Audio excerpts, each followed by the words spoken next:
Well, good morning and welcome to Tuesdays with the Pilgrim as we continue reading Flying Against Time with Chapter 22.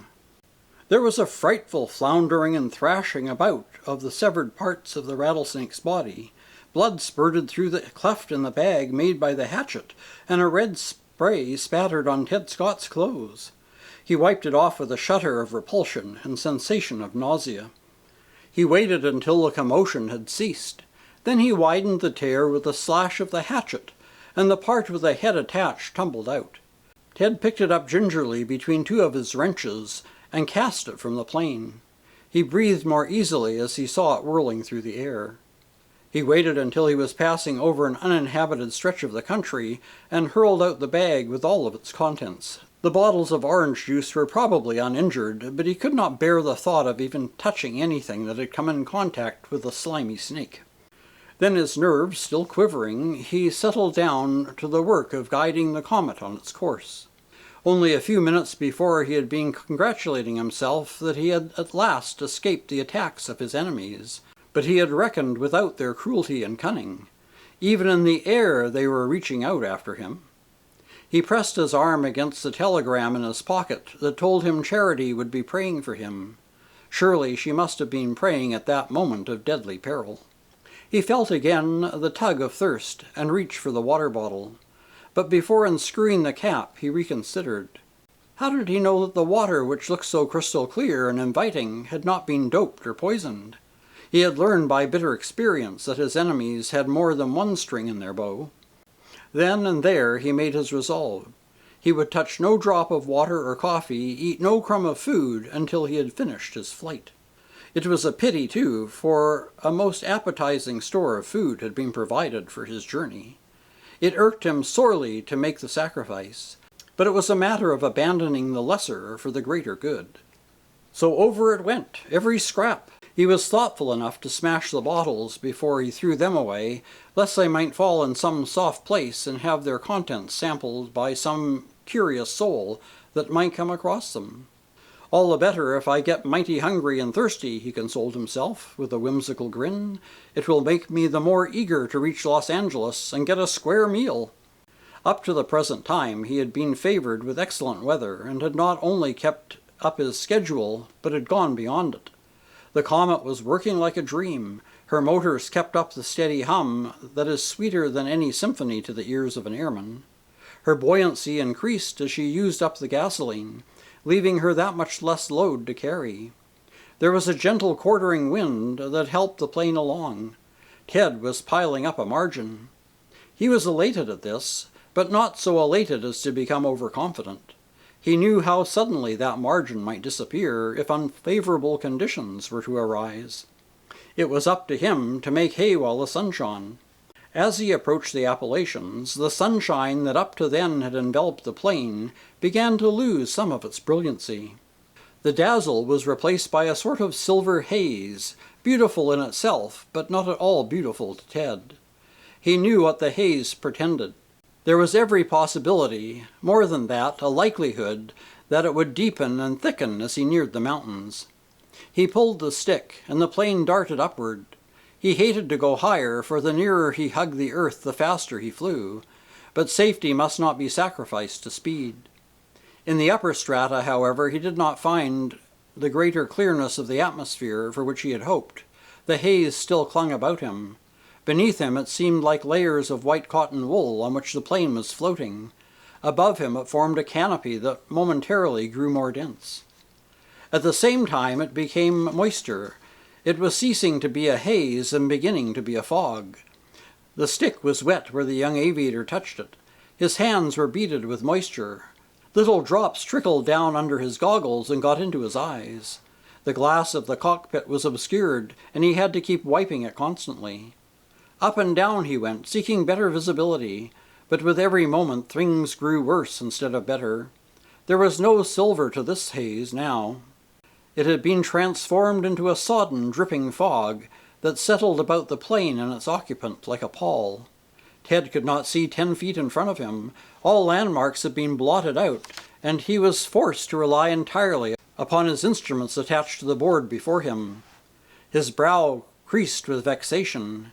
He had hoped that the weather would be especially clear as he neared the Appalachians, as he had planned to fly through one of the passes which he knew well, and which was on a beeline with his projected course. In this way he could have saved considerable time and mileage. But there was no use in hunting for that pass now. The peril of collision would be too great. He must climb and climb and climb until he was sure to be able to clear the highest peak in the range. If his altimeter failed him, he might crash, and at the rate he was traveling it would mean death, instant and sure. He did not slacken speed. On he whizzed through the murk like a bullet. But as he sped, he gradually rose until he felt certain that even the highest peak must be below him instead of in front of him. Even this certainty did not relieve him of anxiety. Mountain flying had its own peculiar perils. The air was full of bumps and pockets. To strike one of the latter might mean that the plane could fall hundreds of feet, like a plummet, before it reached a bed of air that would furnish resistance. Then, too, there was that deadly downdraft in the vicinity of deep gorges that had proved fatal to many an airman. Still, these were all in a day's work of that dangerous profession, and there was no use in dwelling upon them. They were bad enough when they came, if they came. In this instance, Ted Scott's luck held. He passed over the highest peaks of the range and was congratulating himself that these perils were overpassed, when like a bolt from the blue, a cyclonic burst of wind struck the plane. Struck it such a tremendous blow that the plane turned turtle. Struck it with such unbridled fury that Ted was torn from his straps and sent flying through space. Chapter 23. For one awful moment, as he felt himself snatched from his seat and whirled through the air, Ted Scott thought that his fate was sealed. Torn from his moorings, in touch with nothing tangible, an atom in space. He threw out his hands instinctively, and his right hand gripped something solid. He had come in contact with the strut of the plane. He clutched at it as a drowning man grasps at a straw. The wind sought to tear him loose, and his arm felt as though it were being wrenched from its socket. But he held on with fantastic desperation, and managed also to secure a grip with his other hand. Around and around the plane whirled as though caught in a maelstrom, and the young aviator whirled with it. It seemed ages, but it could have been only seconds when the gust had spent its fury and the rotary movement of the plane ceased. But the comet was still reeling wildly and threatened at any moment to take a nosedive to the earth. Ted measured the distance to the cockpit, and at the moment when he was at the highest point in the plane's convulsions, gave a mighty swing and hurled himself in that direction. He fell into the cockpit in a disordered heap, but he was on his feet in an instant and working at the controls. In his bewildered state, he was working more by instinct than by calculation. But it was the instinct of a great flying genius that did not play him false. In a few crowded moments he succeeded in bringing the comet onto an even keel and straightening her out on her course. When he knew to a certainty that this had been accomplished, he slumped back into his seat, utterly exhausted. He was aching in every muscle. His arms were sore from the terrific tension he had experienced while being whirled through the air, and he had been badly bruised when he had tumbled back into the cockpit. But he was alive. That one blessed fact overshadowed everything else. He turned his thoughts to the plane. Had she been damaged in that momentary terrible commotion of the elements? It would not be surprising if something had yielded. But to all appearances the comet was as trim and taut as ever, and the engines still kept up their strident but harmonious song. He looked at his indicator. He had lost some mileage in the hurly-burly, but not enough to reduce his margin greatly. He had still nearly 100 miles of surplus above his schedule, and he had crossed the Appalachians. That in itself was a source for rejoicing. Another cause for satisfaction was that the fog was rapidly thinning out. He could see a little way ahead of him, and it soon shredded sufficiently to enable him to pick out some landmarks below him. The nightmare sense of flying blind was left behind.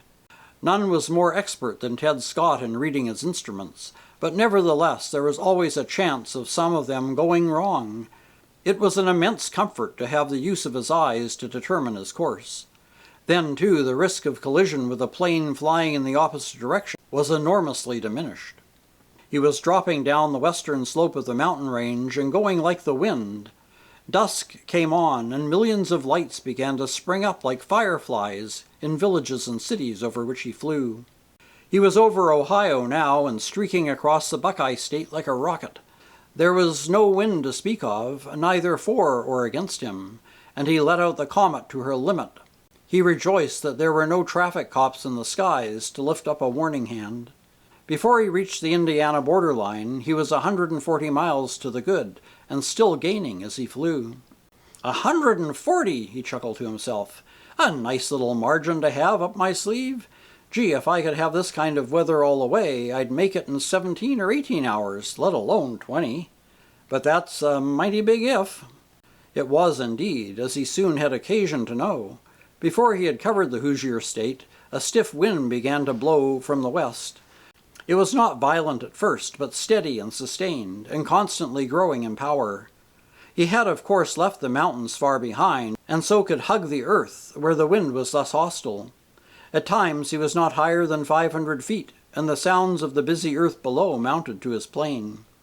The glow of the fires from the foundries and the steel plants bathed the plain in rosy light. The whistles and bells of locomotives blended with the roar of his motors. It gave Ted a comforting sense of communion with his kind. He was of them, yet apart from them.